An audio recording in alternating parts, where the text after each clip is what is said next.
Well, I should go. I You gotta should go. goo.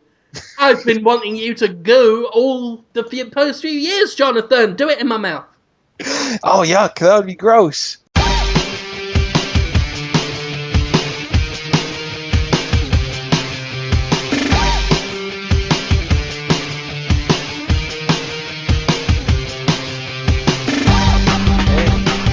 Hey.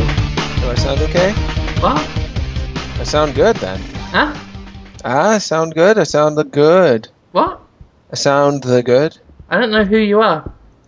I'm that guy again. 2 years. More than 2 years? How long have we been doing this now? Oh, it's Jonathan Holmes. We were at 100 episodes a while ago, and there's 52 weeks a year. We do it every week. Yeah, we've done over. Well, I mean, we do almost 2 hours and sometimes more. So I reckon we've got over 200 hours of this. I'm drinking Lime-A-Ritas to celebrate. What are those? They're kind of great, but also the worst. Oh, they're fucking alcoholic, though. They got lemon in them? Yeah. Lime and Lemon. margarita. It's margarita with a twist. Ooh. There is nothing delicious in the house to drink, and fuck knows I ain't going to drink water. So, I'm drinking Lime-A-Ritas instead. It's got a ring to it, Lime-A-Rita. Lime-A-Rita. I feel like We're going to be serving them at your wedding, Jonathan. I'm getting married Yep. again. It's been set up by my good friend Roos. Don't worry about it. Everything's not a going to be name, okay. Roos. I've set you up with one of Frey's girls. We got a band. They're going to play the Rains of Castamere. It's going to be a fantastic wedding. You're going to remember it for the rest of your life. I'm already married, so it can't be a legal Friends wedding. and lovers, welcome to Podtoid. I am your host, Jim Sterling, representing House Bolton. I'm joined by Conrad Zimmerman. Hello. I don't know what House Bolton is. That he French? represents House not knowing it. That's And it. Jonathan Holmes is here. I'm here. Of course, Yes. a member of the Night's Watch. Is that from Game of Thrones? Damn right, everyone's sick of hearing about it, so I'm going to make Nobody's sick sure of it. they There. hear about it all the time. It's a show based on a book, and people said no spoilers, but the book has been out for a while, so known facts were known. People are still very upset if anyone said Well, a man got hurt. When Harry Potter, when those films were coming out, people who read the books were spoiling it left, right, and centre. With the Game of Thrones TV series, the people who'd read the books, myself included, because I read the books, didn't spoil it. Which a lot of people were saying, well, that was really cool of the Game of Thrones readers to not spoil it for those who watch the TV show. But after the last episode, it wasn't kindness that made us not spoil it. It was sheer cruelty. For what happens on that episode is something that it would have been gentler to have warned people. But instead, it wasn't warned. People didn't know about it. It was a huge, shocking thing. And obviously this past week, people have been reeling. Because for the first time in American history, a TV show did storytelling. It was amazing. It wasn't some saccharine, glossed over, Sweet Valley High, everything's okay, and we've all learned our lessons in the end bullshit. It was a narrative. And some people can't handle it now. So that's interesting. But that's enough about that bollocks. Why? Let's talk about how much you're like that guy.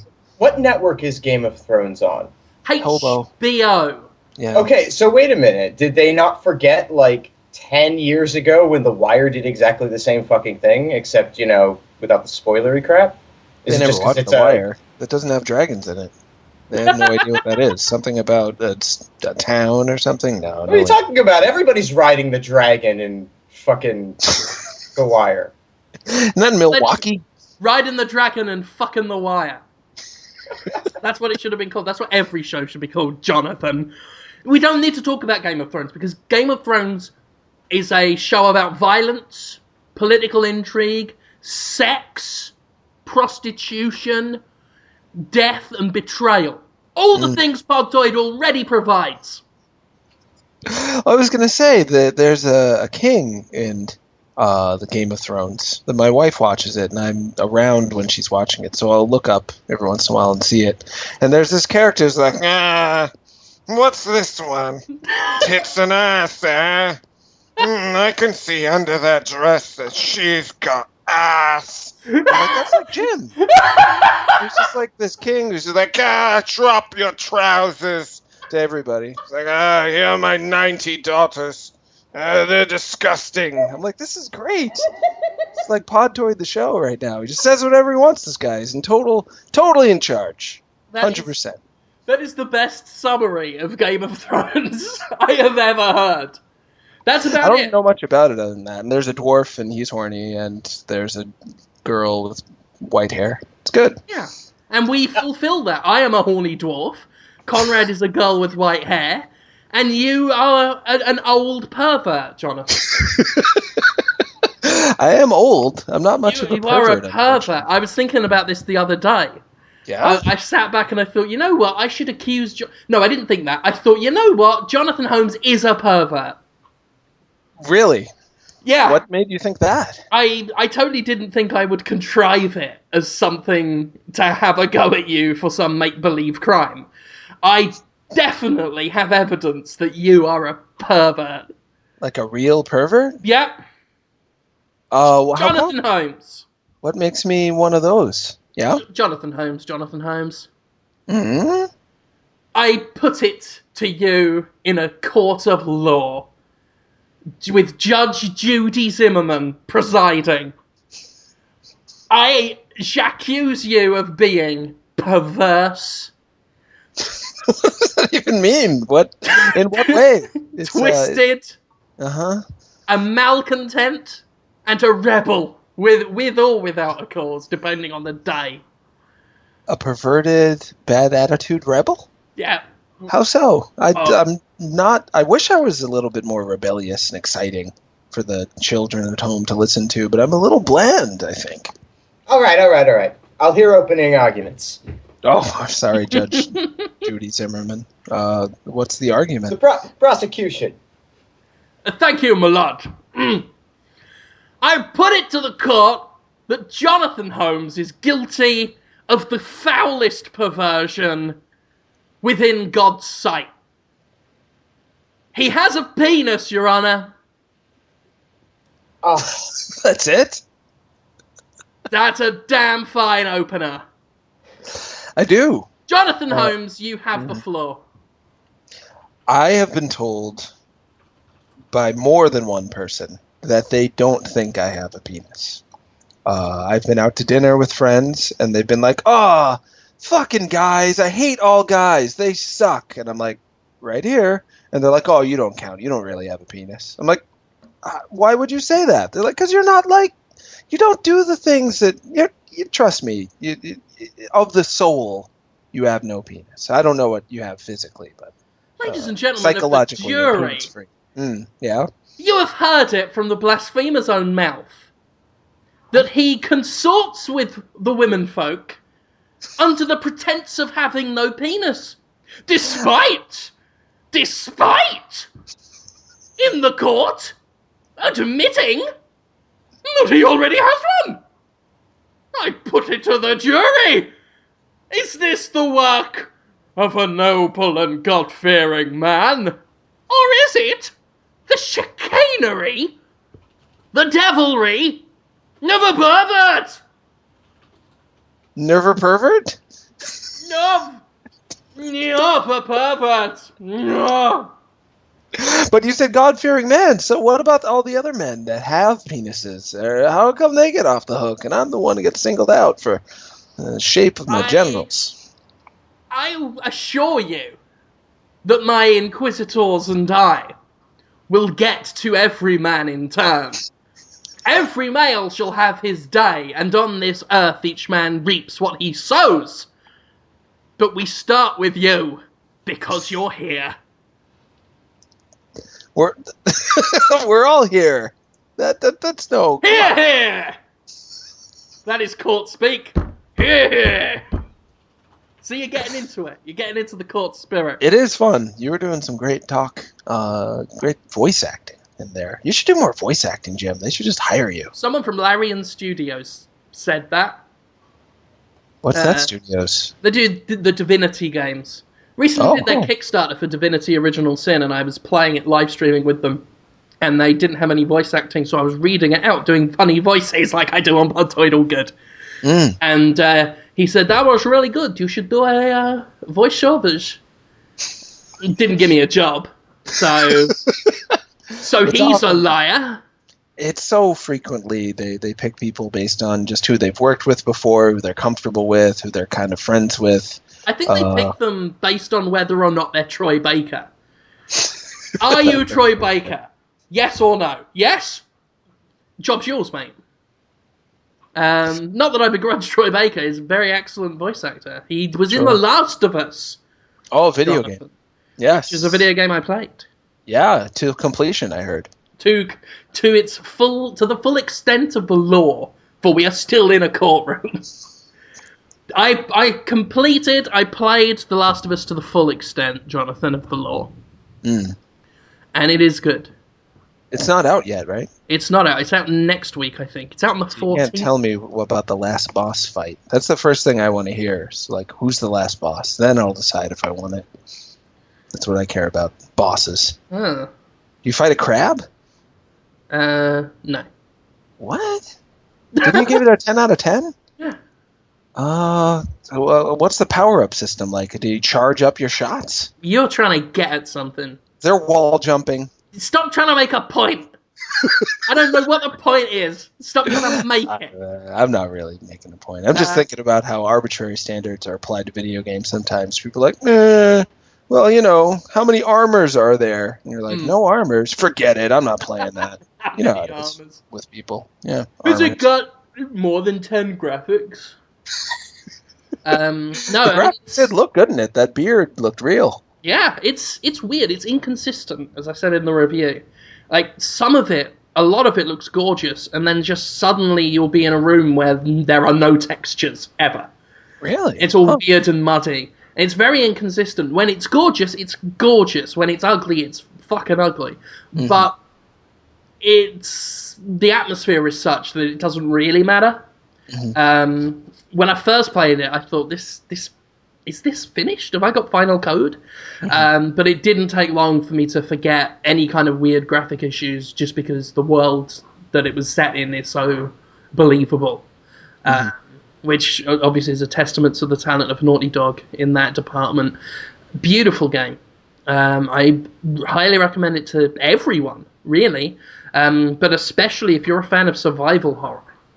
Because that's as close as a mainstream game, a quote-unquote AAA game, has got to survival horror. I would also include Zombie U, but whether or not that's AAA or not, I guess depends on your definition. But as far as the massive, big-budget marquee games go, this was the only survival horror of this generation, really. More so than Dead Space, you'd say? Oh, yes, more so than Dead Space. Dead Space is a great action horror. It's not a survival horror. But this is a game that, ignoring the shallow, aesthetic, vapid things that people ascribe to survival horror, like, the controls shit, otherwise it's not survival horror. No, this is a survival horror. It's a game about surviving in a horror environment. You've got monsters, you've got bandits, and you are hanging on by a thread. And you can die pretty easily, right? You can, if you're not careful. The clickers especially, there are these blind... They're like zombies, but...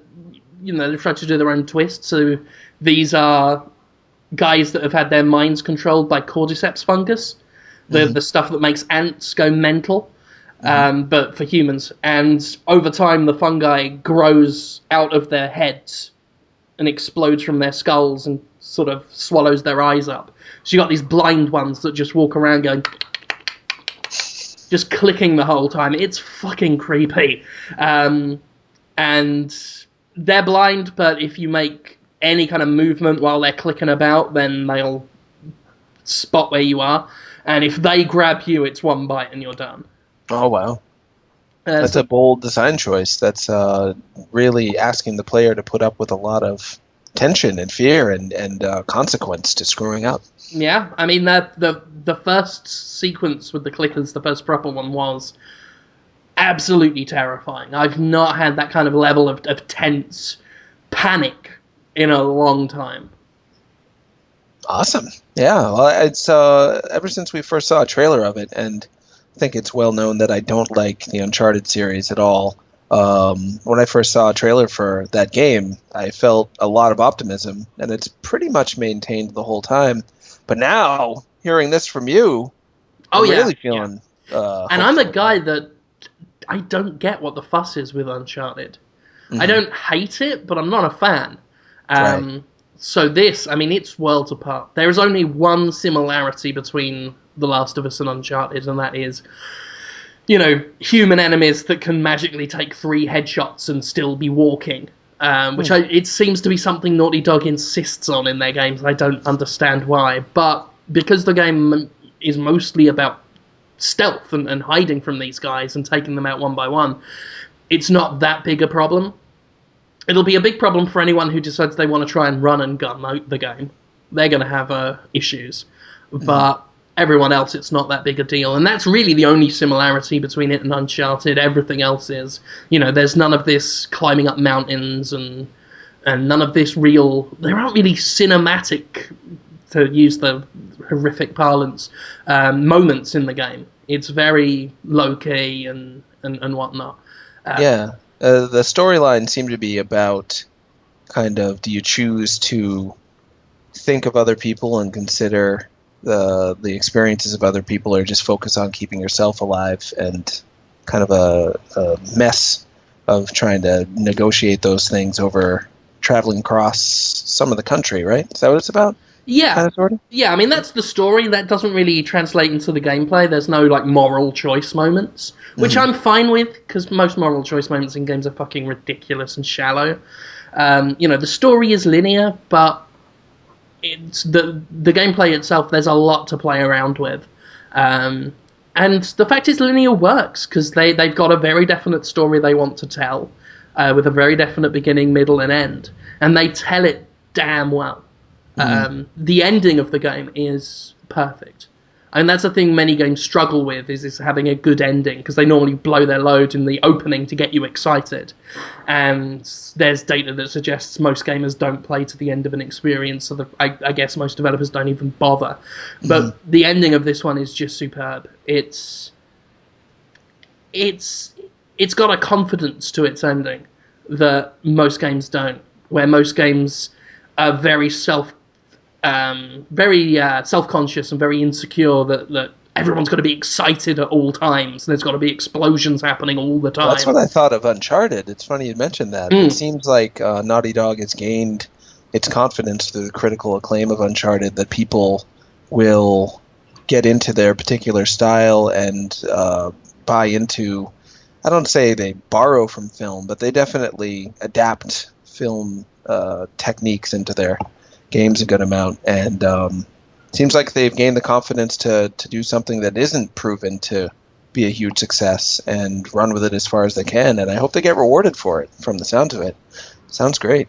Absolutely. I mean, everything about this game has spoken to me as someone whose Jimquisition series is focused so much on what the industry does wrong. And focuses a lot on budgeting and marketing and not screwing your IP through greed and childish, infantile expectations. Everything I've heard about The Last of Us has spoken to me, has said we're doing this right. From little inconsequential things, such as Naughty Dog saying how they demanded to have Ellie, the female character, on the front cover, when focus testers were like, no, just have a man with a gun. I mean, that's a little thing, but it speaks volumes about Naughty Dog as a company with real fucking integrity, you know? And talking to focus groups, the focus groups only wanted to court young males And Naughty Dog were like, no, have women in there as well. Have female gamers. Ask what they want from a game.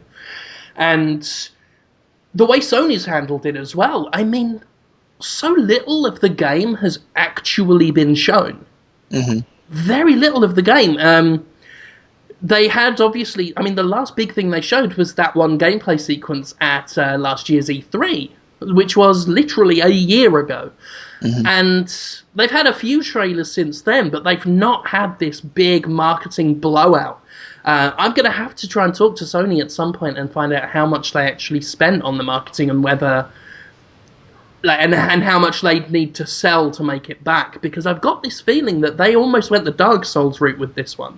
Mm. That they went the confident, sell this to the people who are definitely interested in this. Let's not try and do a Dead Space 3 and try and appeal to everybody at once, because we know who we're appealing to. That's what the marketing campaign of The Last of Us told me, was Sony knew who they were after. And I think having that knowledge, having that confidence to say, these are the gamers we want, let's go get them, is so much better than, Call of Duty, guns, we need a gun system. I'm picturing a businessman, maybe whitish hair, baldish, in a boardroom, starting his meeting. Serious PowerPoint presentation. Cuckooing like a bird. That would be great. I want to see Steve Ballmer come out at E3. Tie, jacket. He looks smart, not even sweating like he normally does. He just comes out, greets the crowds, and just... Where's Podtoid? That would be wonderful. Well, it did. I was worried that they were going to, because I assumed The Last of Us is maybe the last big first party, or at least second party, Sony game for the PS3. I think they've still got Beyond. Oh yeah, is that PS3? Yeah. When's that coming out? October, I think. Weird. Already? Beyond. Yeah. Oh wow, I had no idea. The other Ellen Page game. Weird. Well, I stand corrected, but it seemed as though, and maybe this will happen with the Beyond too, I don't know, that they were like, we just got to get this out. We normally would have given a little bit more time if we were still holding onto the PS3 as our marquee console, but this is like, we're down to the wire, so we got to get these games out there, which maybe explains why the textures were a little sometimes, like they just needed to get it out. I don't know. I have no idea. I'd be really interested to see, to learn more about the development process of The Last of Us, because just to an outsider, an admitted outsider, it looked like they were doing everything right. Mm-hmm. And I'd love to have that confirmed, because it would be so validating for me. That's fun, isn't it? To learn that. Yeah, it's nice to be proven right. So we'll see, but I'll definitely try and talk to Naughty Dog about that.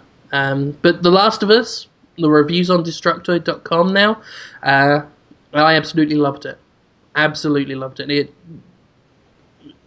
is something. I look forward to checking it out. Yeah. I had this weird idea. It's funny that you would want to talk about penises today, Jim. It's very unusual on Podtoid that genitals come up. I thought, I'll start with this one first because it's the stupider. They're both dumb ideas, but I just can't help but have them, so why not let people know? I was thinking of you as a metaphor for a penis, Jim, because penises, you know about them, right? And like I've heard of them. Yeah, I've read about them. Men, in terms of their sex drive and their just kind of sexual inspiration, as it is usually. So, when you say sexual inspiration, we use the official medical term. What's that? Jonathan Holmes. So when men get their Jonathan Holmes... I won't be thinking of myself as sexually inspiring. It won't happen. I just can't think of it that way. But a young man usually can get sexually inspired even if he doesn't want to. And he's got kind of endless energy in that regard, probably 15 on. Just like getting up and giving a oral presentation. in English class, he might hear oral and then stand up, and then all the kids point and stare at his boner that he's got. Big boner. Yeah, he doesn't know what to do with it, though. He's got this big boner. Doesn't know, what do I do with a boner? Then ends up having a sexual encounter with somebody. Could be male, could be female. And he doesn't know what to do. He's rubbing around. And before he knows it, it's already over, and it's very embarrassing. Whereas an older man may not have the same level of inspiration, but oftentimes has the ability to direct what inspiration he has into ways that are effective. But you, Jim, somehow you have the best of both worlds.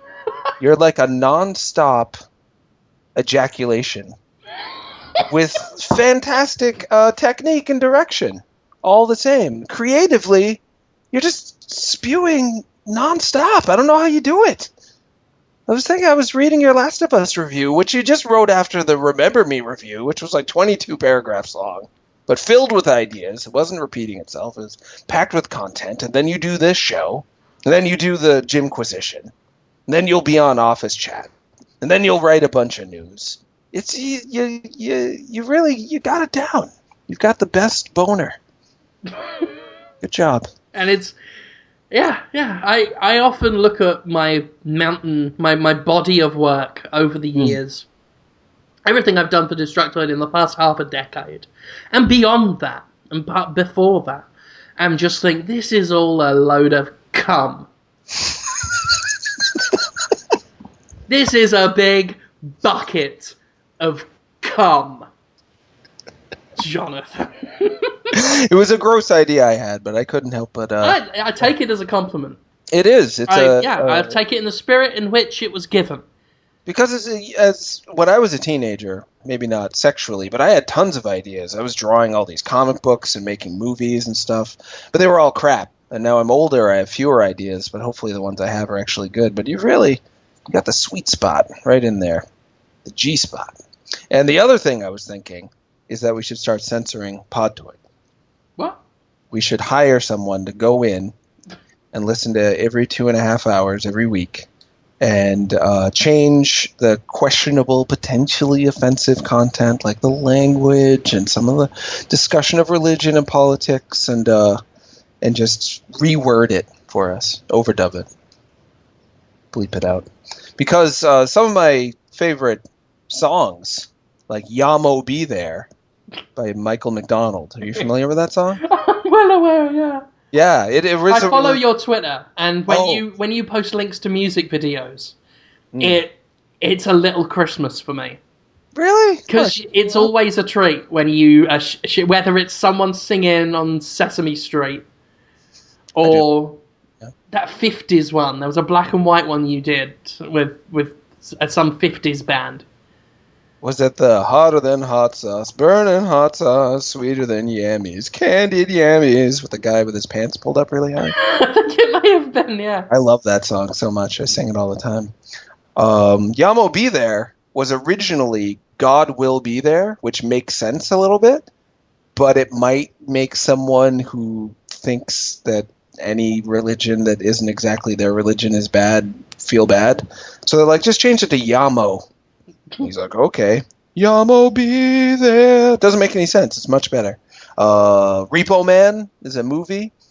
If you watch it on the Arts and Entertainment cable station, instead of saying stuff like, get the fuck out, you motherfucker, they'll say, get the front door, you melon farmer. And it's way more interesting. Doesn't make any sense.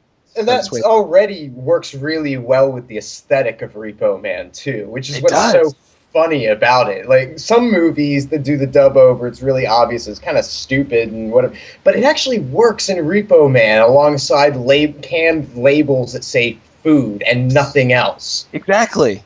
And I think Podtoid could use the same service. What's another one that they had to change? They do it all the time, because this is something you don't see in Britain. It was one of the first things I noticed in American television. Was in Britain, if it's got too much swearing in it, if it's got sex in it, it goes up after 9 p.m. That's the law. That's the rule. It goes up after 9 p.m. and it's totally uncensored. Oh, wow. Whereas out here, they'll show you fucking Jay and Silent Bob Strike Back or something at 2 in the afternoon and censor it so much. I sit here thinking, why? What is anybody getting from this? Same with stand-up comedy. Why are we watching Louis C.K. at 10 in the morning? Who's this helping? Put it on after 9 p.m. and leave it uncensored. But sure. Out here in America, it's the network, the advertisers, their presence is so at the forefront, it's hard to escape it. Whereas in Britain, I mean, most TV there is still ad-supported, but it's a lot more subtle, so you don't feel like there's some corporate dominator hanging overhead. So out there, it's a lot more forgiving with the content that's shown. It's just the general rule is don't show it before 9 p.m. and then everybody knows what everybody's getting into. Well, and I think there's a generally different approach to it, just kind of fundamentally, because there's always been state control of television in Britain, as opposed to it just sort of being broadcast and everybody receiving it. You have to pay, theoretically you're supposed to be paying for TV there, right?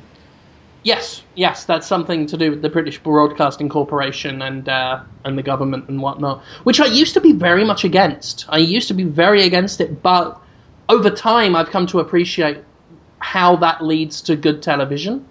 Right. So I'm not so much against it now. The idea of having to pay one TV network money to own a television, still part of that still sends shivers down my spine, but I do appreciate it when I'm out here and there's you get an advert break, then you see the title sequence of a show, then another commercial break, and everything's been crippled creatively to appease the networks, and TV shows that are slightly unsuccessful are cancelled after half a season, and ones that are too successful go on for 20 seasons. Just that whole thing is... I've been here a few years now, and that stuff still baffles me. Mm-hmm. But yeah, I always thought, though, if I were to do a movie or whatever, I would demand that I handle my own TV network censorship, overdubbing, and make just a completely different film. Just dub from beginning to end, not just the swear words. I'd want to dub the whole thing so it's this utterly different film. So that way, what's up, Tiger Lily kind of situation. Pull a Woody Allen. Yeah, something like that. Because at least then, if someone insists on playing a fucking film at 2 p.m. that shouldn't be shown at 2 p.m., at least then there's something to be gotten out of watching it. A guy did that with his song. The song is called Motherfucker, and he's sad in the song. I think it's by the Eels, around the era that Shrek came out. And the song goes, "It's a motherfucker living without you." It's touching. For the radio, though, he dubbed it, so it goes, "It's a monster trucker." Slightly angry on a CB. He just ruined the song because he was so mad that they dubbed it. I thought it was funny, though. That's how. Yeah. So you should look into it. How would you change Podtoid to make it something that could air on the BBC before 9 p.m.? How would you change your language? I think we'd take out all the audio we've recorded, put it in the recycle bin on my desktop, mm-hmm. and then just give them an episode of Care Bears I downloaded off Extra Torrent. That might be the only way. I think it would be the only way. Fuck asses. See? You could change... We just said that now. Yeah, you could change all butthole and semen talk to, I don't know, golf hole? And what rhymes with semen that doesn't sound too gross? Dreamin'. Nothing? Dreamin'. That's perfect. Golf hole and dreamin'. Yeah, I put some dreamin' in your golf hole. And it made my flungus twitch. Because chungus would have to be clearly. censored. Yeah. Chungus, everyone knows it means something. Because chungus is every word in the English language, including all the rude ones. So you can't say chungus before 9 p.m. on the BBC, the British Broadcasting Corporation, Jonathan Holmes. How dare you suggest we should? I've rarely said chungus, actually. I'm scared of it a little. Don't be scared of it, it's your friend. It's so mysterious. You know how I can get uptight about knowing what my words mean. Oh, you won't be anything tight by the time we introduce you fully to the Chungus. What? So is it a hole or is it a protrusion, the Chungus? Gosh darn it. I'm never going to know, am I? Dang it. That was so Mayor Wilkins from season 3 of Buffy the Vampire Slayer. I don't know much about him. You are him. We actually, because Alex was rewatching Buffy the Vampire Slayer lately, and was rewatching season 3, and that was when I was watching Mayor Wilkins again, and I was just like, this is what Jonathan Holmes would be if he was evil. Oh, he's evil too? He's the bad guy, but he's like this family man who says things like "gosh darn it" and stuff. Like his last words in the series before he dies is just "oh gosh." It's fantastic. He's brilliant. He is basically you, but he wants to be a demon. Huh. Sounds pretty interesting. He's thoughtful, and he's considerate, and he wants to rule the world. That's all. That's often how the worst people are. They don't really swear, I've noticed. But I won't get into that, because I'll insult the non-swearers out there, and they'll feel sad. What else should we talk about? Anything hot video game happen? You also reviewed Animal Crossing, Jim. Yeah. Got some hot controversy around it. Wasn't that controversial. I had a few complaints. Yes. Someone made a Twitter account. They don't use Twitter, but they had to make one to tell me I was unfair. By saying Animal Crossing was good, instead of very good. Have they played the new one yet? Or are they just saying? I think it's just saying. They don't know.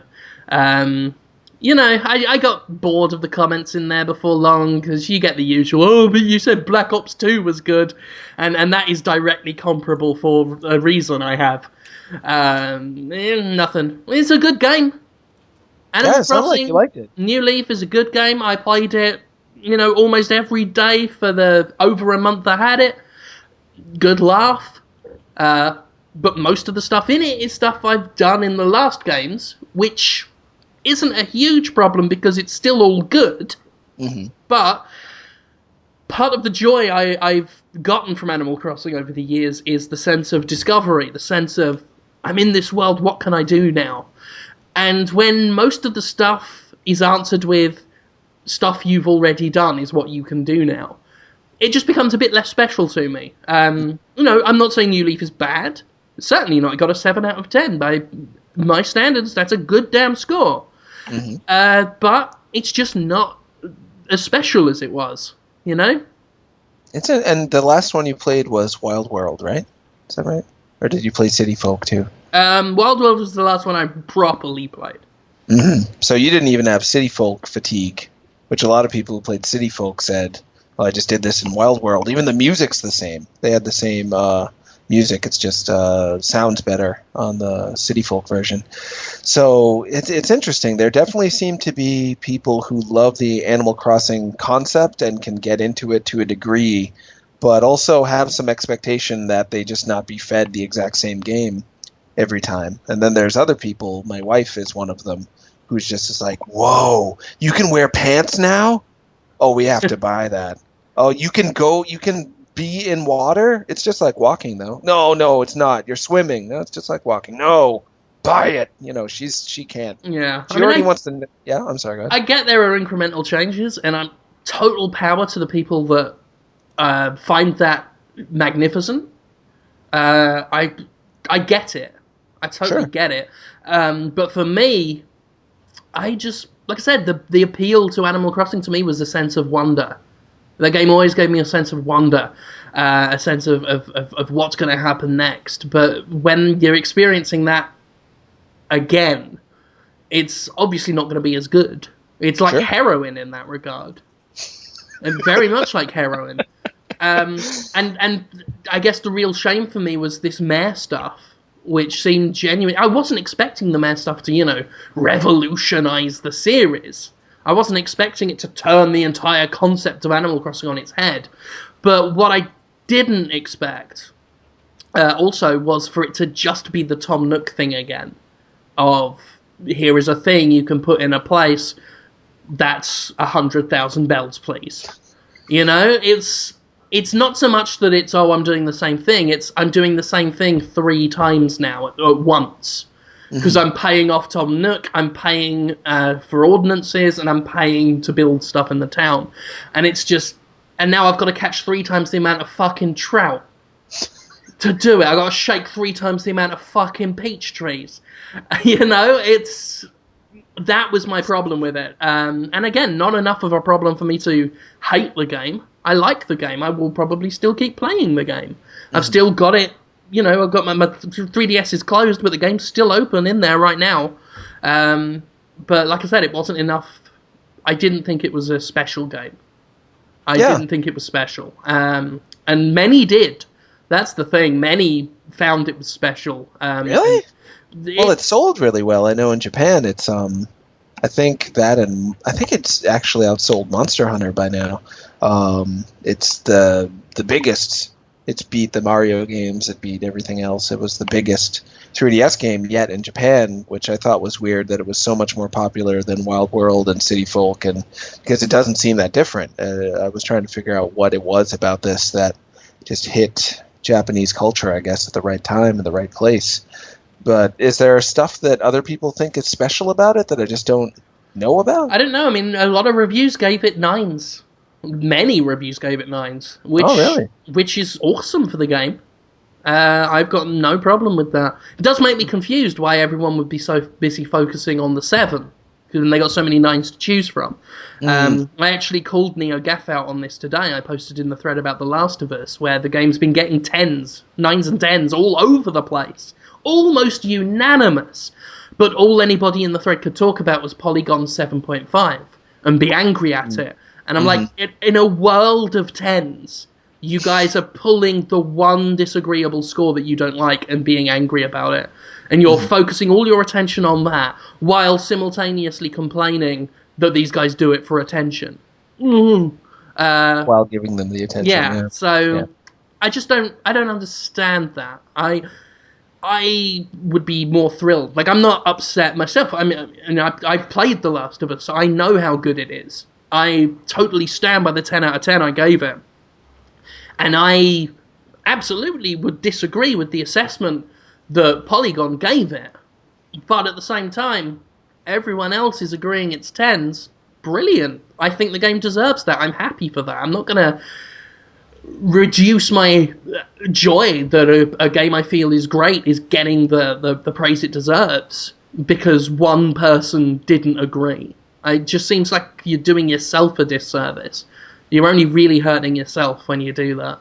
So don't hurt yourselves. But they think it's so fun to decide there's someone who is dumb and bad and then pointing them out and pointing their fingers at them and saying, your opinion isn't right. You failed at liking the thing that you're supposed to like.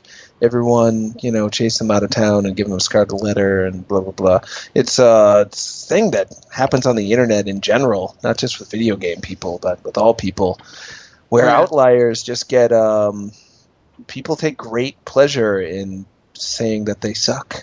It's weird. I guess people just enjoy combat. They do. It would explain why video games are so popular. And it would explain why my new reality TV show idea for Gordon Ramsay will be popular. Whoa. Can't wait to hear about it. Gordon Ramsay, Kitchen Gladiator. It's going to be the hot new show. And this time, it's not a twisted perversion of Kitchen Nightmares. This is an all-original show. Targeting restaurants that are very successful. Some would say close rivals to Gordon Ramsay's chain of Michelin star restaurants. But that's the element of combat. We join a restaurant. Let's just say Pepe Le Stank. Let's call it. A great French bistro in London town. Pepe Le Stank. They're successful.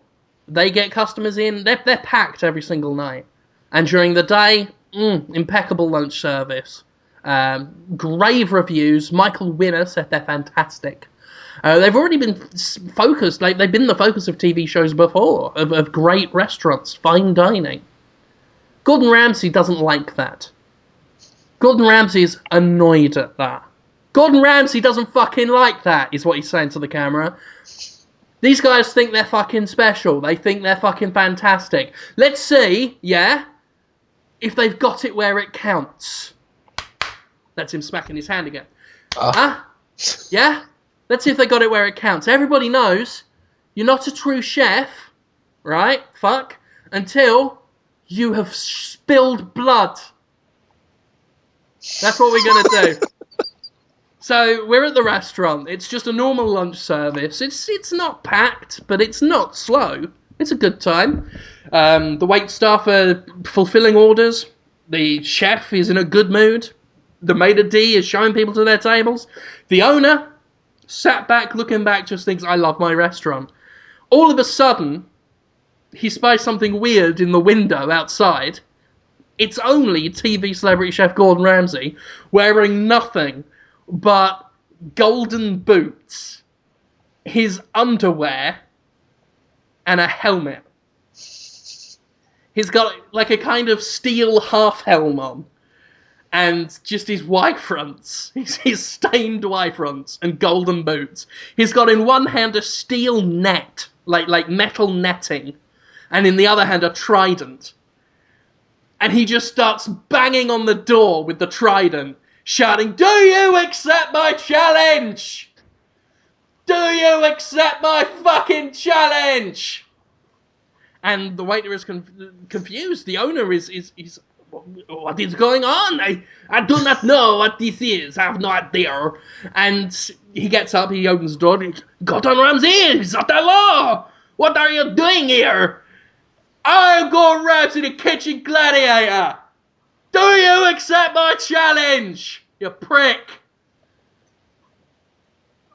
And the waiter doesn't know what to say. "I don't know what to say. You want me to fight you? Here? In the street? Yeah! I got a trident and a net. Draw your weapon! Ah!" And he runs at the Frenchman with the trident raised above his head, and the owner is terrified and just runs back into the restaurant and shuts the door, and he shouts, "Craven! Coward! Lily-livered laces of women's boots! I'm Gordon Ramsay, the Kitchen Gladiator! Ah!" It's not a thong, it's like tidy whities, or what kind of underwear is it? Just like normal adult men's Y-fronts. Just tidy whities with like yellow staining in the front. Oh, from not being clean? Yeah. Next day, they open up the kitchen, they fire up the ovens, they're getting ready. Suddenly, the back door is kicked open. Gordon Ramsay runs in, again, just underwear, boots, half helm, net, trident, runs in. "Do you accept my challenge, you fucking dirty pig?" And swings the trident and just bashes all the pots and pans and plates. Menaces the owner's wife with the trident, just shakes it at and just goes, and runs away. And this carries on the whole week. Most nights, the waiters are struggling to take the orders because they can't even be heard over the sound of Gordon Ramsay outside, marching, banging his metal boots on the floor, punching at the windows with his fists, just shouting, "Do you accept? Do you accept my challenge?" And after a week, he's gone. How's that? That's not combat exactly. That's tolerating some damage to your mind and to your place. Basically, what happens is they've got a week to accept the challenge, and they'll march out with whatever weapons they can find in the kitchen and fight him in the street. I'm guessing nobody will take the challenge, and they'll just wait out the week. Because after 7 days, he's gone. He just leaves, and you see him, like, he's putting his chef's smock back on, talking to the camera, just, "Well, they didn't accept my challenge. I am disappointed by that. I thought they had what it took to run a successful restaurant. I'm Gordon Ramsay. I got Michelin stars. What have they got? A coward for an owner. But we'll try again next year. Hopefully next year he'll grow a spine and he'll accept my challenge. As for me, I'm off to New York to threaten a bistro." And then, next week he tries to draw another one out from behind their walls, from behind the Bastille walls, to meet him in open challenge. I'm picturing him really hiding in great places, like being up where all the pots and pans are above someone, and then just like grabbing them by the neck, just like an arm dropping down and be like, the challenge! And they're different ways he tries to get their attention and piss them off. Like, that's his main goal. He wants to infuriate these guys. Like, one week, like, they just hear this is the owner's house, not even the restaurant. It's just the owner's asleep in his house, and he just hears this clattering and this broken window. And he runs into the spare room and flings it open. And there's Gordon Ramsay having climbed up a ladder and broken a window, trying to crawl in.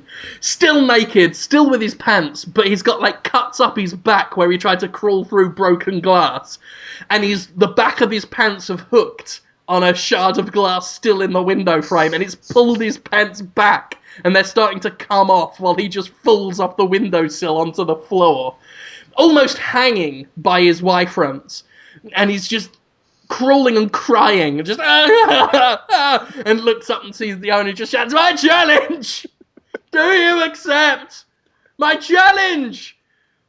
But this is like day 6, and the owner's just looking at him, "I'm going back to fucking bed. See yourself out. My challenge!" And the door just slams shut. And that could be one thing that happens. Yeah, I have noticed that people get pretty upset if you bleed on their property. Oh, they hate it. Yeah, it's grosser than farting on it. Just to get him out of the house. Yeah. Another one is, he's got big steel drums, like trash cans, big metal trash cans. About 5 of them he's just arranged outside the restaurant, full of trash, and he's just flung a match in each one. And he's just burning barrels of trash outside. And he shouts, "I've lit my braziers! Accept my challenge! Michelin stars! I'll give you one if you win!" He would kill, if they took the challenge, I think he would just kill the owner. He would just stab him through the neck with a trident. Put a net on him first and make him feel like, oh, he's just throwing a net around. He doesn't know. And then just stabbed through the throat. If they accept the challenge, they will accept the risks that come with it. He seems pretty... Is he evil, Gordon Ramsay? I saw a little bit of his show the other day, and he was just hurting people left and right. Just really, and being like, this will really humiliate him. This will really make him feel bad. And like forcing a guy... What show were you watching? The show Kitchen Nightmares. Like, he was excited to... Go ahead. No, go ahead. He was excited to humiliate a fat man. And he said that. He's like, he's fat! It's really mean. I don't know. Maybe it was scripted or something for entertainment, but he seemed very sadistic. And wanting I don't get that sense. Maybe that's just because I've watched a lot of his other stuff. I don't get the sense that he's sadistic. I think he's just kind of shocked and disappointed more than anything by the things that he sees in these businesses. Well, he was forcing this guy to dress as a chicken and like calling him insane and stuff like that, and telling children to laugh at him. So like second episode I've seen of it, but I was like, geez. I want to force you, Jonathan, to dress as a chicken and just shout that you're insane at you. What are you doing dressed as a chicken, Jonathan, you idiot? Take it off. No, put it on. Yeah, it feels that way a little bit. Speaking of, a little bit. Yeah, it's all right. It's not real. Jonathan, mm-hmm. Why aren't you a medieval apothecary?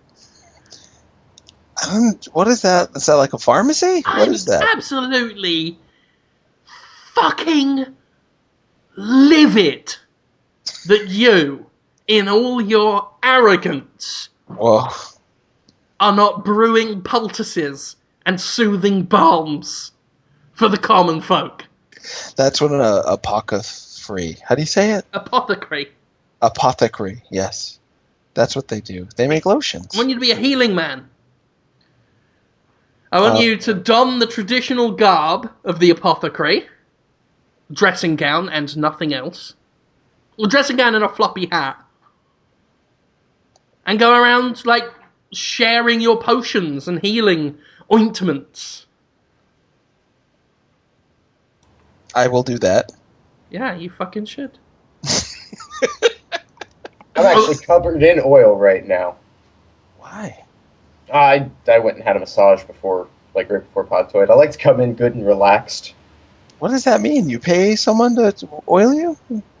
And rub my muscles, and I get from sitting hunched over at the computer all the time the way that I do, and I'm really terrible about keeping myself from getting too sucked in, so I hunch up and my shoulders get real bad. So I went and got a massage, and I'm covered in oil. So that's perfect. So we've got Conrad wearing nothing but like a leather thong. Yep. Nude, oiled up, totally greased and hunchbacked. With you, Jonathan, leading him around with a chain round his neck. And he can be your sidekick, Oysters. That's his name now, Oysters. And you just walk into the town of Boston, just say, Healing man! Healing man! Who wishes to sample my poultices? I can't.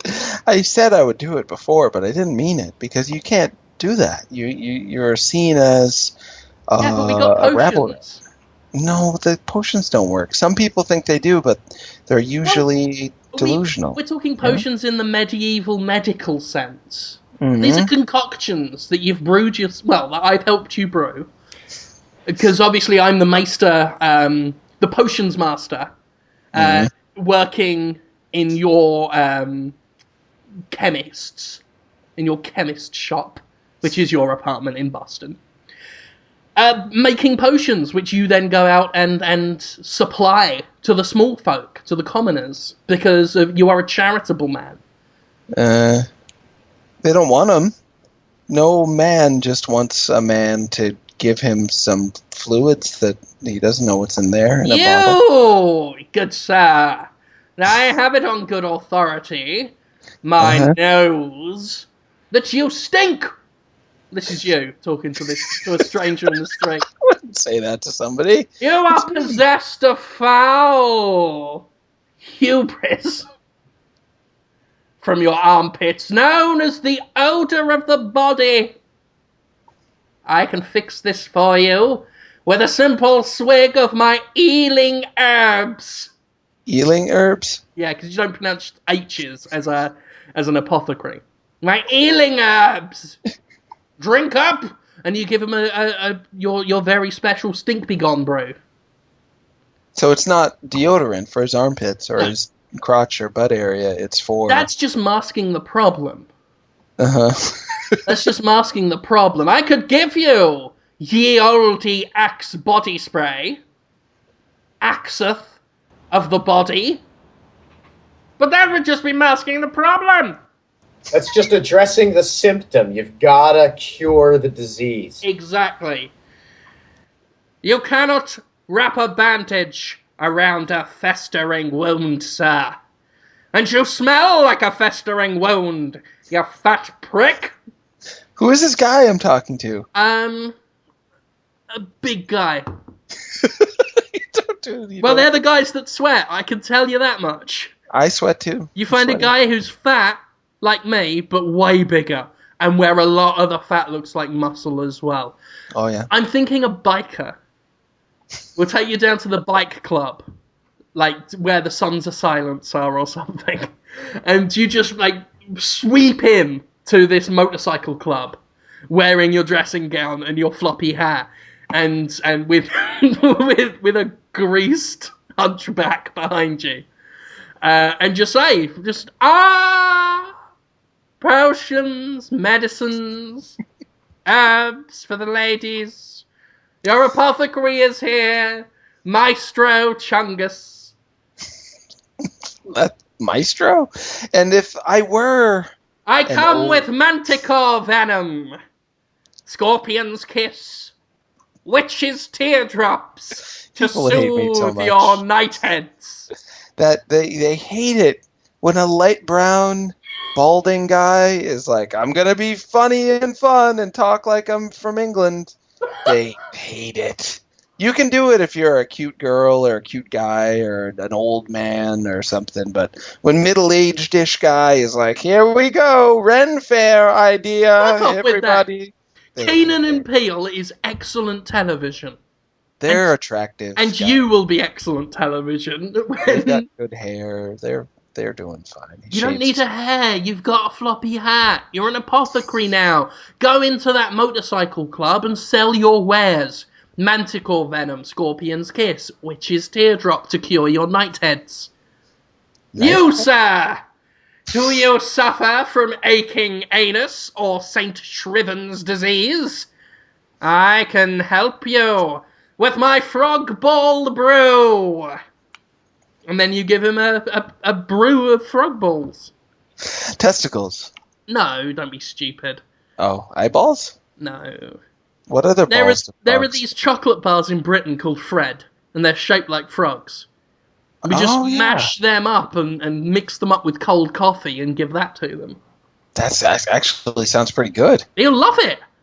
Yeah, I'll drink it. Yeah. If I can, it'll make my anus better. Yeah. So, and obviously for the stinky man, we'll give him Bloomwort, which this one draws back because as I say, as Potion Master, I have a long history of the chemical arts. And when I was about 4 years old, we used to make potions because we were incredibly poor and very bored. But not lacking for imagination. So we would get like a plastic bottle and fill it up with water. And then there was just a pile of bricks we found in an alleyway. So we just bashed the bricks against each other until bits of red dust come off them. And we just pick up the red dust and just put it in the water and shake it about so the water looked a bit cloudy red. You didn't drink that, did you? I didn't, but you'll be giving it to people to drink. Brick water? I can't do that. It's not called brick water, it's called Bloom's Kiss. Sounds like you could give them a tummy ache. Bloomwort, sorry. Bloomwort to remove the foul humours that cause odour of the body F. I won't do it. I said I would do it before because I thought we were just in total pretend time talking about what if we were back in olden days. Because in olden days, that would be a job I would choose to do, for sure, if I really was a medieval man. But in today's day and age, you can't. Well, many would say... balls and stuff? Jonathan, many would say, under that Barack Obama, we might as well be living in the Middle Ages. Thanks, Obama. I've got to go be an apothecary now. Thanks. Do you know people that talk about how bad... I mean, now that the second election has happened, I don't hear as many people saying, because of Obama, my life is terrible. Well, that's because you don't live in Mississippi. Yeah, they still say that stuff? Oh, yeah, we had a flyer, like a poster in our mailbox for like a window cleaner or something, who was like offering his services, like clean our windows or do our lawn or something. And it was like, hey, the next 4 years are going to be tough. You know why. Buy whatever I'm selling. And he just went on, like, that was it. Just this passive-aggressive attack on Obama. Because that sells whatever you're selling in Mississippi. Really? Yeah, I could go out right now and sell copies of Marilyn Manson's autobiography to people. So long as I said, God, that Obama's a fucking idiot. Here, do you want to buy this dirty book? I've got a bucket full of cock porn. I don't like Obama. Will you buy it? And the pastor of the local church will say, yes, I will. That's really surprising. Well, that might be how we work your apothecary business into this. So, say when you go into Boston General, in the local hospital, go into the emergency room, and just start selling your potions to the dying and the wounded there. Just, I am an apothecary, and I don't like Obama. Who wants to drink this? It's not semen. It's not Jim Sterling's semen. Dreamin'.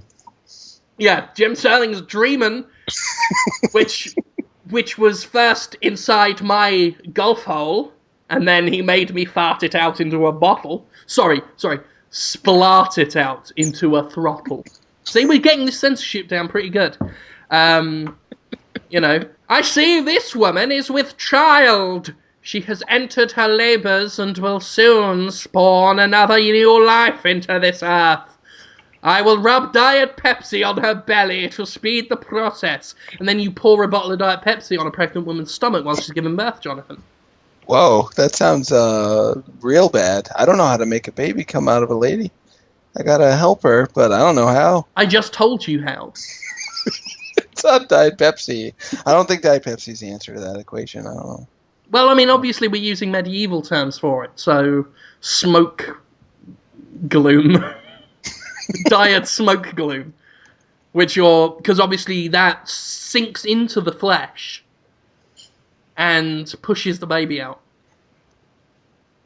Sinks into the flesh? Like acid? Like acid or cocaine. Oh yeah. It's like ingested through the skin is Diet Pepsi. I was going to ask you guys about a moral dilemma, but now I feel thrown off. I don't know how to segue out of this. No, that's next week. Oh, when we're throwing you off Boston Bridge. There is a really nice bridge in Boston. One of my patients recently had worked on it. He was a funny guy. He came in for addictive medications and didn't get them, so then he just wanted to leave immediately. And yeah, he was really well dressed. He had a pompadour. He was like, "How you doing? I want that drugs." And we're like, "We can't give it to you." He's like, "All right, get me out of here. Get me out of here." I was like, "All right, I'll work on getting you out of here." Then we just small talked, and he used to walk the high wire, and it's all his wife's fault. His wife's fault. It's all his wife's fault. Yeah, I'm distracted because one of my patients wrote a really awesome poem that was like, "Begin the life, but we soon will part. Everyone just holds their fart." And I was amazed by that poem. It's going to stay with me for a while. She's good. I'm going to miss her when she gets discharged. But I had a moral dilemma. Wanted to ask you guys about it real quick. There's a Podtoid listener. I don't know if I should name him. He's been a bane of mine for a while. He wants to be you very badly, Jim. I believe he's British. I think he's only 14. He was like saying he wanted to have sex with me and like bite all these different parts of me, and I'm like, "You are a 14-year-old boy. Oh dear. I am a 36-year-old male. This is the internet. Maybe you shouldn't be trying to solicit sex from me for a joke." And then he pretended to be his mom and was like, "What are you doing to my son?" But I didn't know he was pretending at first. I was like, "Your son has been talking about trying to bite my nipples, ma'am. I'm sorry." And then he'll suddenly be really upset at me or annoyed with me, and other times wanting to be friends on Twitter. He's in Boston now, he says, and he's trying to get me to go out for coffee with him. And he's like, "Why wouldn't you go out for coffee with me?" And I'm like, "Obviously the whole thing where you like almost fake entrapped me into pretending I was gonna have sex with you, maybe?" And he was like, "Just come out for coffee. I'm your biggest fan." Now I'm feeling like, well, I'm a jerk if I ignore this 14-year-old boy, right? But if I've got any brain at all, I don't want to... Who knows what he's going to do? I try not to refuse requests from fans of the work we do. However, a general litmus test for whether or not I should pursue a certain interaction with a fan is, if I watch these episodes of To Catch a Predator, will it seem like a really bad idea moments after I'm done? If the answer is yes, do not pursue the course of action. I would... I can't say for you whether it's a good or a bad idea to meet a 14-year-old boy on the internet, Jonathan, for coffee. I can only say, listen to your heart. Listen to your heart. Do 14-year-olds even drink coffee today? They shouldn't be. No, they probably do. They probably quaff it in fucking by the barrel load, knowing kids today under Obama. But I was drinking coffee at 12. 12. Right. Wow. I think I was at like 15 or 16. I think I was driving. It tasted gross. I hated coffee until well into adulthood. Mm-hmm. I didn't start drinking properly till about 4 years ago. About 4 or 5 years ago, when I took a job at a cab office, sort of dispatch, sending taxis to people. Oh yeah. And like working through the night, and then you kind of become reliant on coffee. Not even just to keep you awake, just for something to fucking do. Yeah. Coffee for me was something to do. I could go to the coffee machine and chew up several seconds of my miserable life.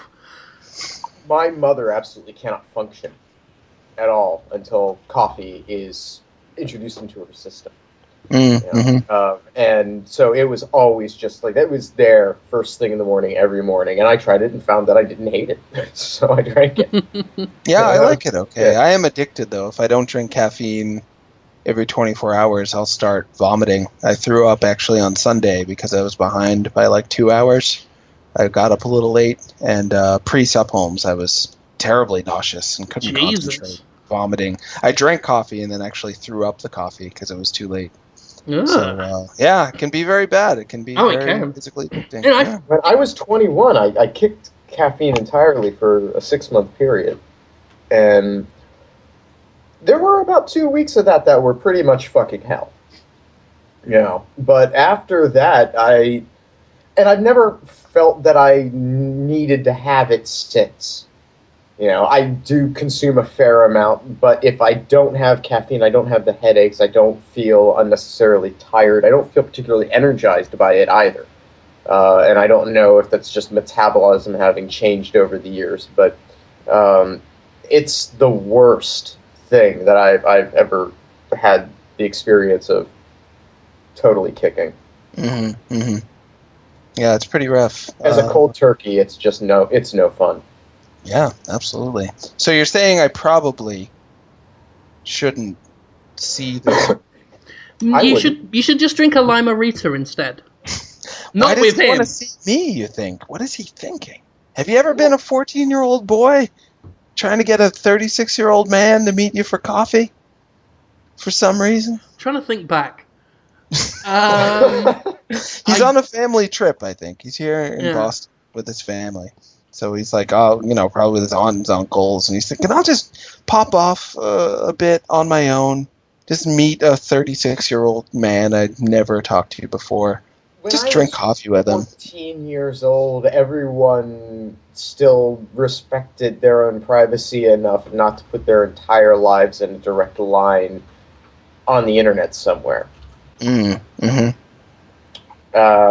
So it's a kind of a different world now. I can't say, I don't think I would ever have been that obsessed or interested in anyone to go to the lengths that he did, and then have the inexplicable misunderstanding that might, that would in no way deter you from a later encounter. That's the thing that I can't think of any, even if the nicest, least sexually provocative 14-year-old boy ever was like, hey, I'm in town. Why don't we just meet up? I'd be like, why would I, you seem very nice, but yeah. What man wants to do that? I think I've got a way to sort this out. You do? I've got a way that will make everybody happy. Yeah? And I can do it right now. I'll address the boy. Mm-hmm. Young whippersnapper, young lad, youthful rapscallion. From God's own cherubim. Jonathan Holmes is a registered sex offender. Do not go near him. It's true that depending on the day, it's not humans he's interested in, but on the days it does, it's like fucking Hellraiser when he's finished. Do not engage this man. He is definitely a paedophile. He's gonna love that. He so badly wants me to feel ashamed and scared and in pain and humiliated. So that's probably his new ringtone. Yeah, that will most likely be his new alert message. That should satisfy him. That should quell the beast. Wow, everybody wins here. That's amazing. Except me. I don't at all because my friends just told the world, thousands of people, that I'm a pedophile. So that's got it off your chest. I'm not a pedophile, though. It's the good news. Yeah, but they don't know that. I would rather Here's the thing, Jonathan. If you ever decide to be one later, we got the confession out of the way. Move on, enjoy it. Everyone was listening. They heard Jonathan Holmes is a pedophile. They just switched off. They're not listening anymore. Yeah, I mean, at this point, you might as well treat yourself to a kid or two. I've done the hard bit. I've done the difficult bit for you to allow you to enjoy your new lifestyle. Lifestyle? It's a series of crimes. It's bad crimes. Some of the worst. Hey. Mm. We're not bigots here. I'm not judging you for the choices you make in life, Jonathan. It's not a good choice to make. Some would say the worst choice. Yeah. But anyway, on that pleasant note, I'm going to start the questions. I don't know why. We never get to all of them. Doesn't seem like it's too early to start. Start a little early this week on those. Hey, Yamo be there. Do you know that song? Yeah. Do you know the parts where he's just like, Yamo be lonely, Yamo be there? Like, Yamo be lonely. How can you... This wasn't like just him in his basement messing around. This was like, I was in the Doobie Brothers, I've had a bunch of top 10 hits, I gotta keep this ball rolling, I gotta keep the audience entertained, I gotta keep them enthralled. How are you gonna do it? Yamo be there. Up and oh.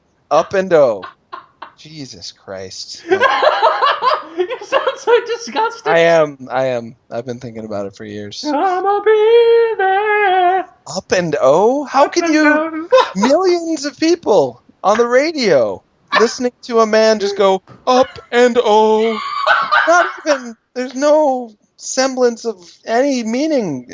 Up and oh. It's almost as bad as Usher's Yeah, which is... we've talked about that. Anyway, the questions are coming in. Yeah. Dun dun dun dun. Dun dun dun dun. Somebody... Freaky apothecary! Dun dun dun dun. Have you ever made love... Is that the dog pound? Love effin' deluxe on Twitter. Opening up the dog pound! Dun dun dun dun. Ho ho ho. The Love effin' deluxe wants to know if we've ever made love while video game music was playing. I don't think I have. I think the closest I've had to that was F-Zero playing while like getting my butt grabbed or something. Some weird rubs to F-Zero. But no actual sex. That would be really off-putting. How about you guys? I once got a handy during playing Snake Eater. And the funny thing is I was fucking failing at it at first. At Snake Eater? At Snake Eater. I was really pissed off. I was having a bad go on it. You know, things weren't going right for me. It was at the planting the C4 at the Shagahod base. Mm-hmm. For some reason, like, I'd done it before plenty of times, but I was just really messing up that time. Had a hand 8. Was gifted a hand 8. As soon as I'm done, I'm popping off headshots left and right with the trank gun. I'm planting that C4 like a beast. So it wasn't during playing? No. I paused to receive and then resumed. And that... it's a very personal question. I apologize for being so inquisitive. But how do you segue from like, I just can't get the C4 planted? Hand job? Why not? I mean, was there any foreplay? Like a kissy poo? Or how'd you get in there like that? I can't remember. To be honest, the bit I remember most was getting the sweet headshots. That's the bit. That was the important bit. That was the pleasure of the evening. Huh. But aside from that, just banged once during Labyrinth. Banged while Labyrinth was playing. Wow. That's weird. Yeah, it wasn't caused by Labyrinth. No, I was going to say, because there are... Yeah, we just left it on.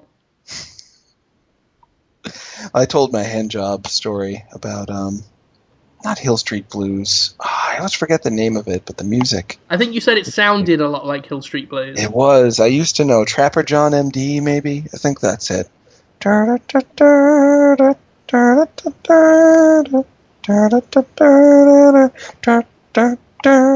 know it? I don't believe so. Look it up, for sure. Well, I can't really put that into YouTube. I can't type into a YouTube search bar and get it up. You could use that app on your phone. God, I've had 2 Lime-A-Ritas in quick succession. Oh, I feel awful. Like, not even that drunk, they just... Oh, the aftertaste. Oh, they go down. They go down fighting. I bet they burn. All right. And Frank Margarella. Hang on. Question. I'm sorry. Conrad hasn't answered. Conrad, any music to video scoring your sex times? I almost skated past this. Oh, you're right. I'm sorry about that. Well, okay. See, that's the thing. There needs to be, first of all, a distinction made with the question where the question is concerned, because it almost asks as if, like, hey, have you ever put on video game music to set the mood for your lovemaking? Oh, God. Right. That's not what you did, but it might have been a coincidence. Which is not. No, nobody. Who does that? Yeah, I pop on Battle at the Big Bridge to get myself in the mood. Right. But let's see here. Final Fantasy VIII. There's several segments of that game which were totally done mid-coitus. And I was with a girl at one time. We played a lot of Puzzle Fighter, and I can't remember if we ever used to try to distract each other that way, but that seems like something that might have happened. Other than that, no. I just leave shit on in the background all the time, so it's hard to think of any specific instance. I'm sure it's entirely possible. I've left a game on, scratched my balls, and said, you know what would be great right about now? But outside of those, like, sort of specific, like, while playing games things, I can't think of anything else. Yeah, it's good memories, though. It's weird. Oh, no, not so much. I really like thinking about you. But they're gone now.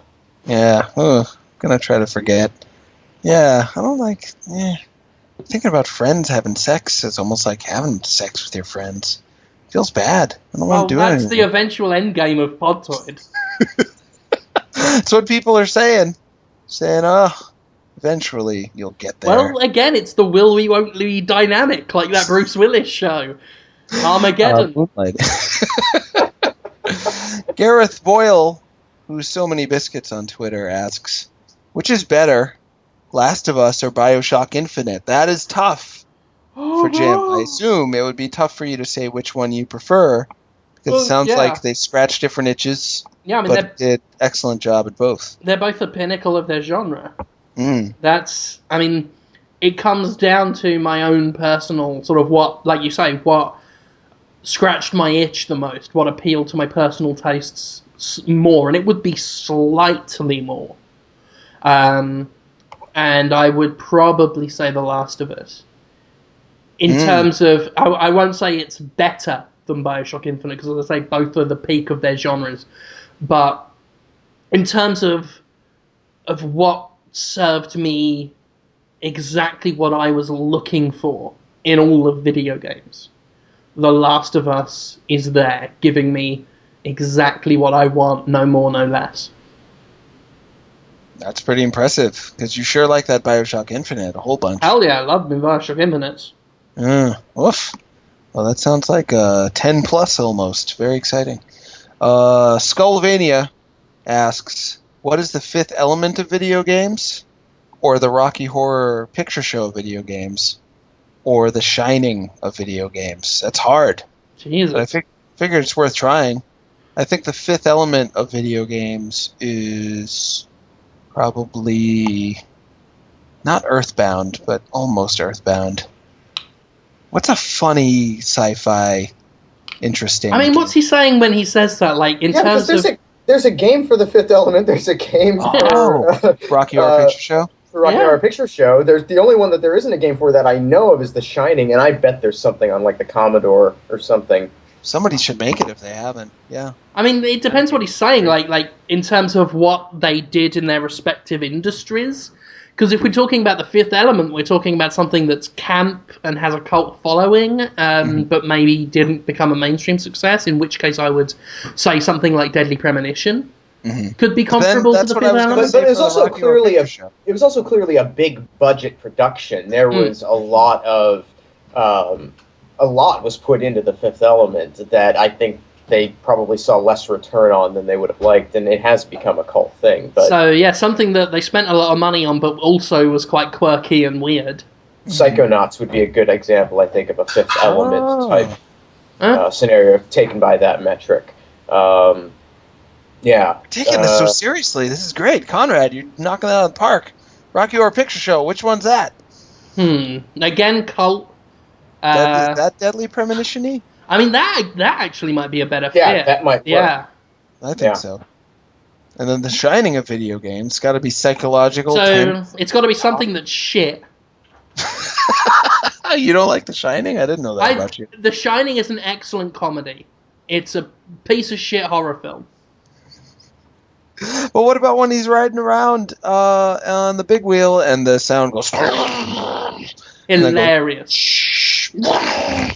He's just riding around. In the context of the time in which it was produced, it was pretty revolutionary, but it does seem dated by modern standards. I'll agree with you there.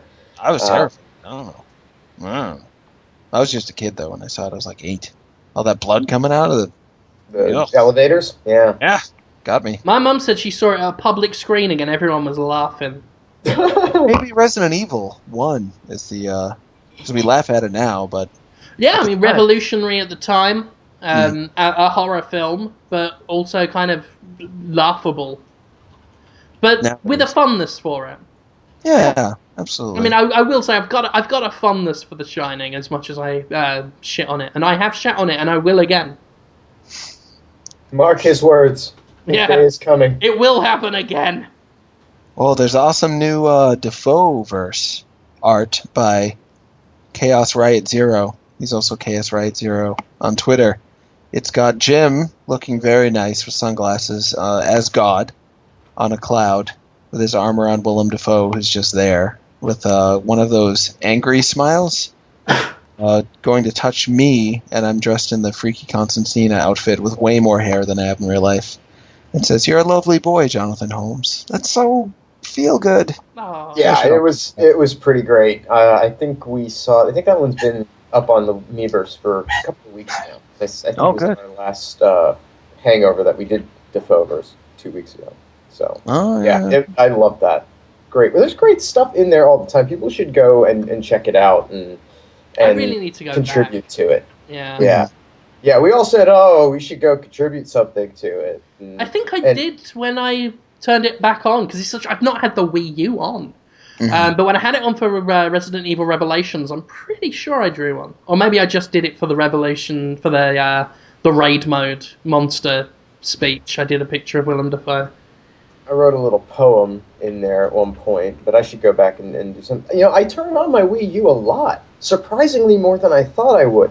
But what I wind up doing is I go to the eShop, I cycle through the same, just to verify that nothing's changed and there's still nothing there that I want to buy.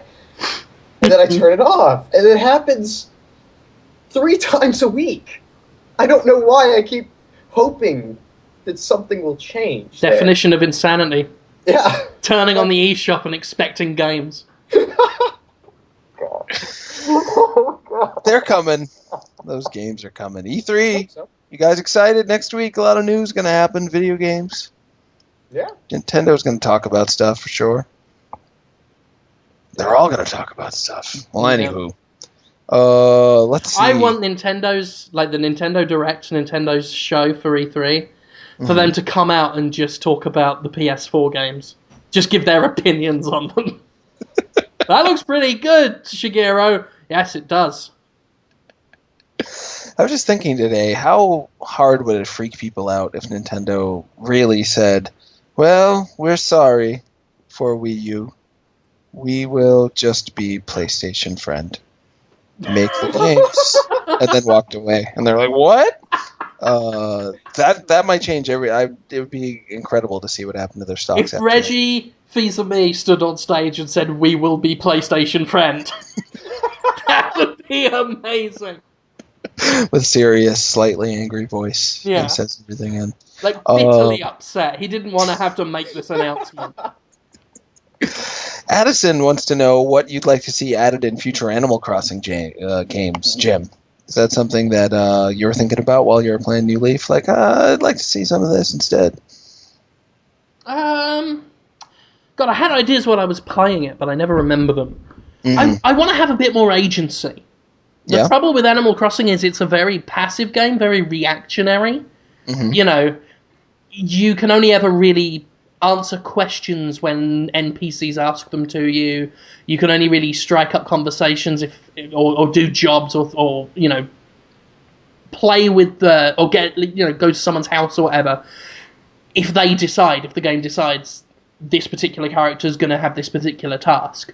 Mm-hmm. I would love, you know, again, not a massive earth-shattering amount, but just a bit more input in the world. A bit more, I want to do this thing with this bear, and I will do it. Rather than, you know, the bear's just wandering about, just muttering something about spaghetti like a banal little sociopath. And I've got to wait till the bear's got something else to say of marginal interest. Yeah, you'd like to say, today I'm going to go over somebody's house, whether they like it or not, at least every once in a while. Is that right? Yeah, I mean, I thought that's what I was hoping for with the mayor stuff. It's like, I can make real decisions, but it's, no. The animals have suggested things that you can build. You build them. And when we say build them, we mean you give us more money for shit. You know, it's just it's a thing I've got with a lot of games that are quirky and weird. I did a very old Jimquisition on this called The Weird Is Not Enough, when you get games like this or things like Dear Esther or Cargo, where it's like they think just having a quirky world is enough, and you can just sit there and watch everyone else have a lot more fun in the world than you. And that's a problem. And Animal Crossing's way better with it than most, which is, again, why I think it's still a really good game, and I recommend people buying it. But if I were to improve it, I would say I want to be more involved in this world. I want to be a real part of the world rather than a glorified spectator. Mm-hmm. Mm-hmm. It'd be interesting to see how that would gel in Japanese culture, where for whatever reason they seem completely into this more passive take on the life sim genre.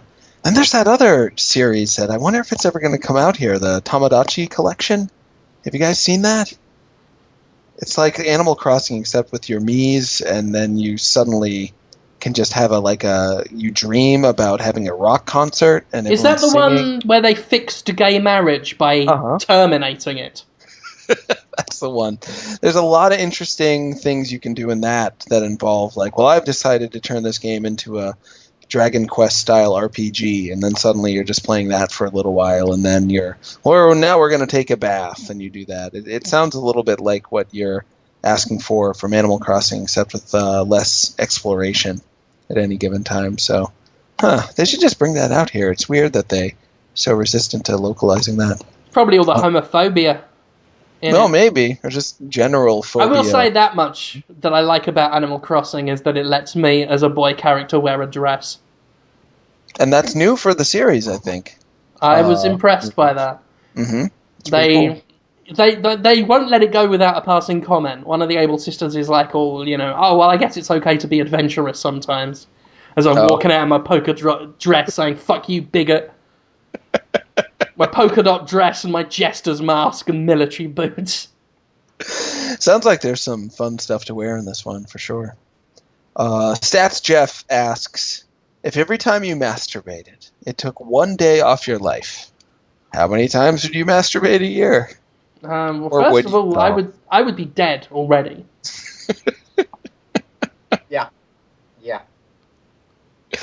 And you know what? It probably, even if I knew beforehand, it probably wouldn't change anything. Yeah. There are many times when it was wiser to not wank than wank, and it didn't alter the situation. But if you knew for sure, like the thing about that is, it'd be very hard for someone to prove to me that they knew for sure. You know, they'd have to be a real genie, or even an alien. I might not believe if they came down on a UFO and were like, "Hey, don't masturbate." Well, they're just. They'd be like, "Alien, you don't know what you're talking about." Aliens, they're just trying to fuck with the primates. That's all. Yeah. Oh. And actually, it was believed in the medieval times. There are all sorts of posters and comics and things from the olden days where they were like, don't masturbate because you'll get stricken with the pox. Mm-hmm. There's a famous series of images of what happens to the masturbator. And it slowly charts how this healthy boy becomes fatigued and tired and then loses loads of weight and becomes bedridden. And then just like, I think he just starts bleeding and itching and basically just gets leprosy and dies for the sin of having a little shifty. So, they believed it back then. Did it stop anyone? Did it? Fuck. I doubt it. Yeah, I don't think so. William Knotts, which freaks me out. He's Balloon Knotts on Twitter, wants to know if The Last of Us is a system seller for the PS3. Should anyone buy a new console this close to the end of a generation? Well, PS4 isn't backwards compatible, I don't think, so if you can get a PS3 for cheap enough, there's so many games you can get along with it for cheap at this point that it seems like a waste to get other games. Don't just buy a system for one game. That's insane. But I mean, I definitely think it's a game that deserves to be played by as many people as possible. So if you've got more than one reason, if you're saying that because you want to buy a PS3 and you are just looking for the final reason to justify it, this is as good a reason as any. You know. Yeah, that and Nobi Boy. Those are your two. Oh god, Nobi Boy. Come on. The horror. That game is horrific. No, it's good. It is kind of good in the weirdest, most terrifying way. Yeah, I can't hold your attention for days on end, but it's good $5. It's actually another one of those games. Another one of those, everyone else is having fun in this game, way more than me. Mm-hmm. One of those, this is a quirky, awesome-looking world.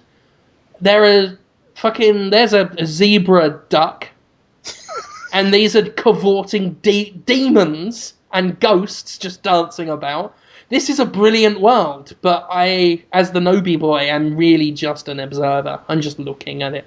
I never get to feel like I'm playing with any of this stuff. And that was my big problem with Nobi Boy, was it was a fascinating world that I wasn't allowed to touch. Yeah, they just didn't quite make... Like, unlike Katamari, where you feel like you're constantly getting to interact with everything, and it feels like a full connection between you and the game. Nobi Boy is... Initially, you feel like, oh, I get to eat a thing and then spit it out, but then after that, you're just stretching your ass. Then you're done. Yeah, and in real life, that's what I want to do with you anyway, so...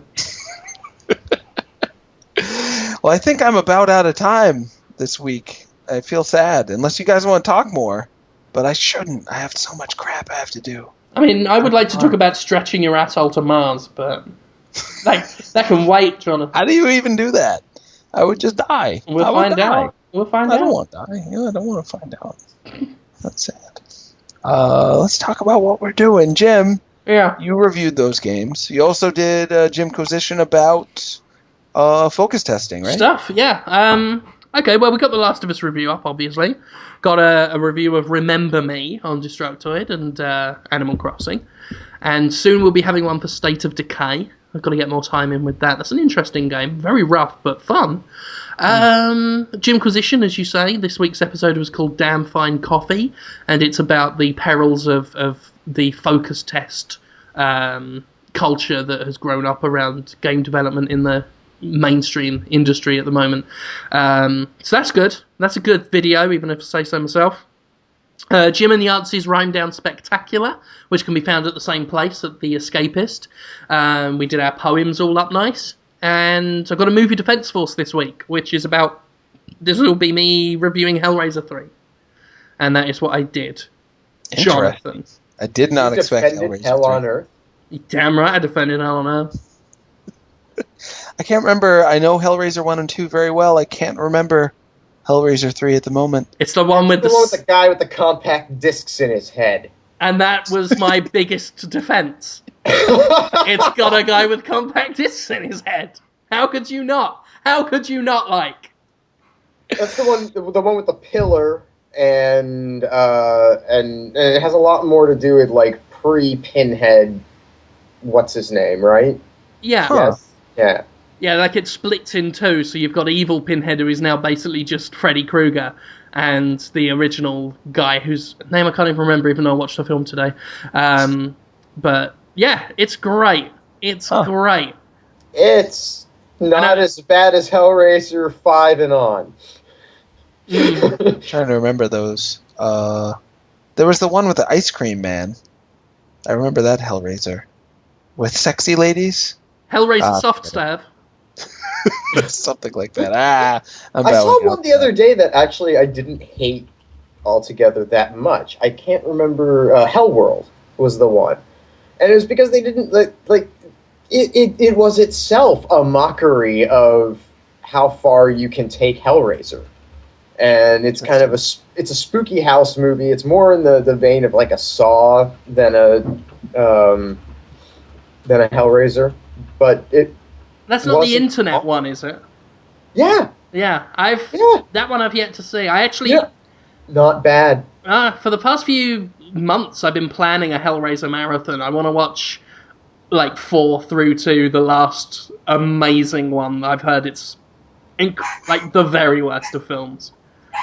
The one where Doug Bradley isn't even playing Pinhead anymore. They just found a guy to do it. Oh, I did hear about that. That was the one they made for no other reason than to retain the rights to Hellraiser. That's the only reason the film exists. Well, Hellworld almost has almost no Pinhead in it at all. You know, it's not really about that. I don't know. Huh. It was nice to see a fresh perspective.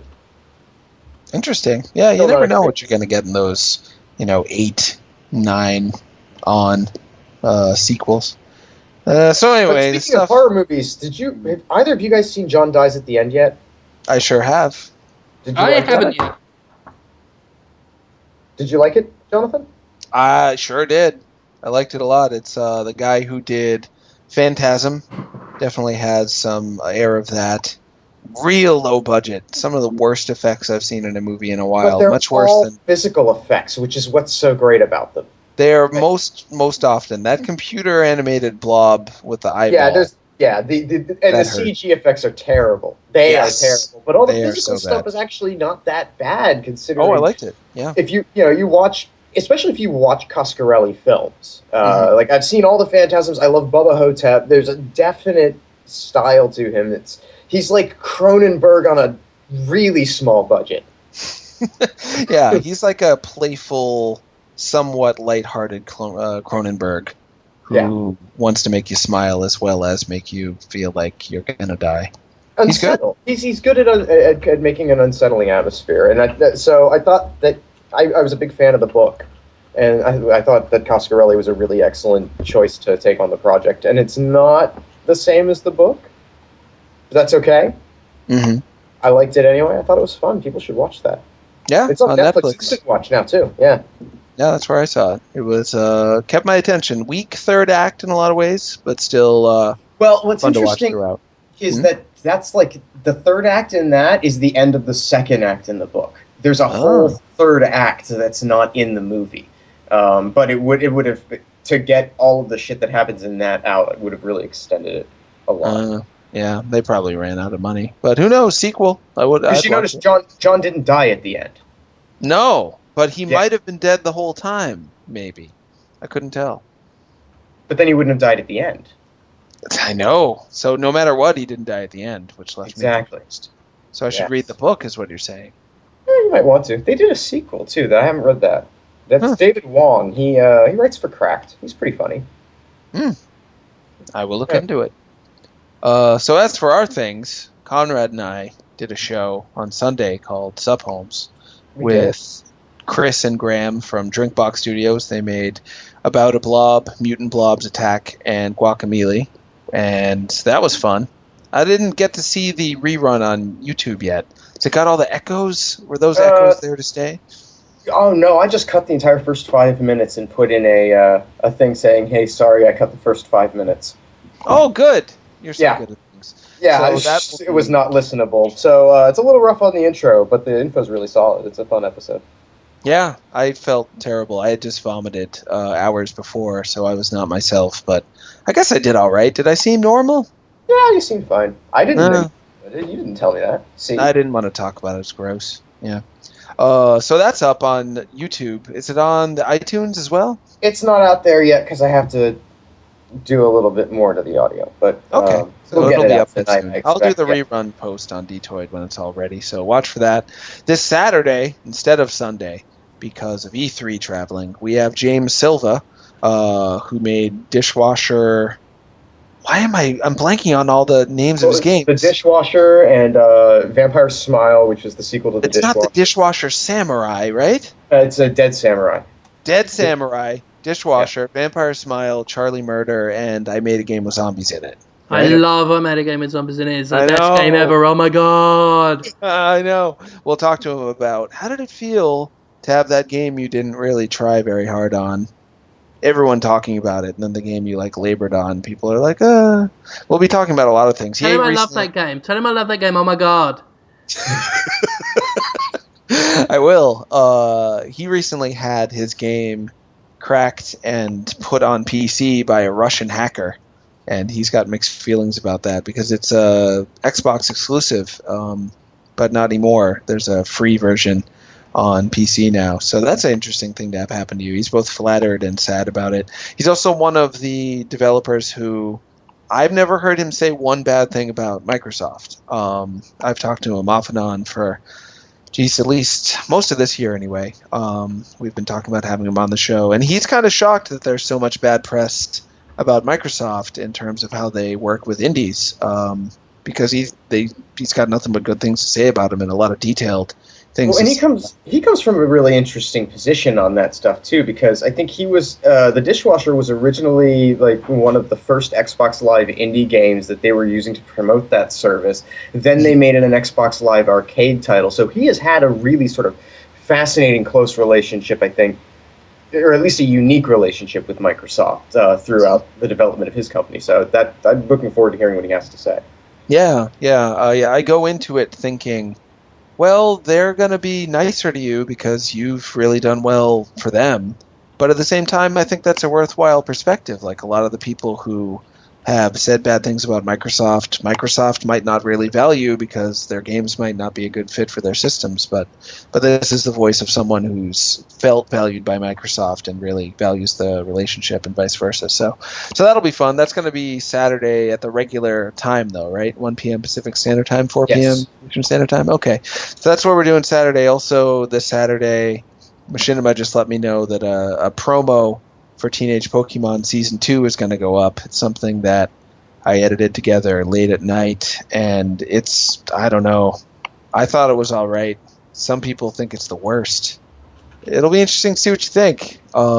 It's, I don't want to say a parody, because that's such a loaded term. It references one of my favorite video game trailers of all time. So maybe that's why I like it so much. And that'll be up this weekend. I'm really excited for people to see the look of the show and the characters that are going to be in the show this season because it's I'm so happy with it. Really happy with what the animators are doing right now. They make me feel great. And also Teenage Pokemon related, there's a Bidoof Shock Infinite poster you can buy from the artist, who is Sarah Thomas, and she is great. And I have a post on Podtoid about that. And I'll put it in my Twitter profile after I'm done with this so you can find them more easily. There's only 1,000 going to be made, and they're really big and pretty and great to have. I would buy one if I didn't already buy one. So that's it for me, I think.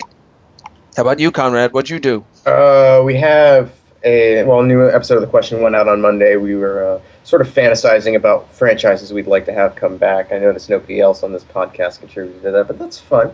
But you can go and check that out. That's up on YouTube right now. We have a new office chat. It's kind of a pre-E3 spectacular. It's a little longer. Here it's like 20 minutes, 25 minutes.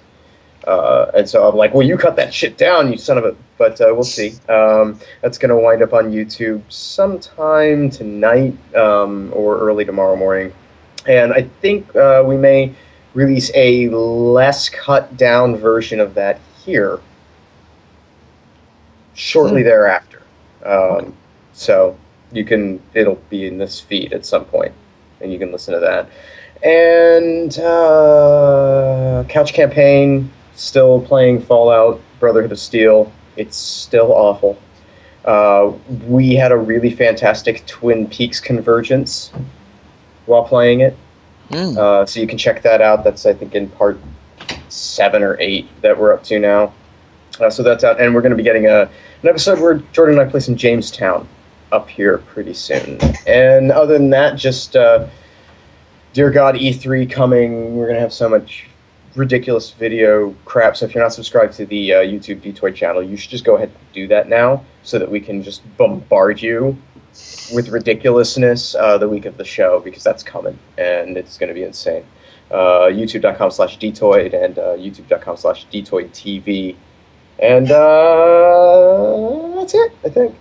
Yeah. Great rundown. We ran it down this week, you guys. We really did a rundown. Good job. I got you on my wheels.